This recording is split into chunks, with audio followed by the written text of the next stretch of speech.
তো দেশে ইলেকশনের মুখ, যে ওই ওই রাজনীতির গদি দখলের জন্য ভাই সাধারণ লোক থেকে শুরু করে টুপিওয়ালা দাড়িওয়ালারাও কাঁচা খুলে লেগেছে। কথা বলেন, হ্যাঁ, কাঁচা খুলে লেগেছে। তাতে এর বিরুদ্ধে বদনাম, ওর বিরুদ্ধে বদনাম, গালি গালাজ, কুৎসা, মারামারি, লেঙ্গা লেঙ্গি, ঝগড়াঝাটি সব করে বেড়াচ্ছে। কি হবে? গদি পাওয়া যাবে।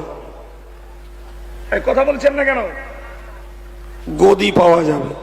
এই তো ভাই, আপনি বলুন দিন, বর্তমান দেশে গদি পাওয়ার মূল লক্ষ্য কি? সে হুজুর হোক আর খেজুর হোক, রাজনীতির মতন বড় ব্যবসা পৃথিবীতে আর কিছু নেই। ঠিক না ভুল? একবার মেরে কেটে হাতে পায়ে ধরে চুরি চামারি করে ছাপ্পা টাপ্পা মেরে একবার হতে পারলি 7 পুরুষ বসে খাবে।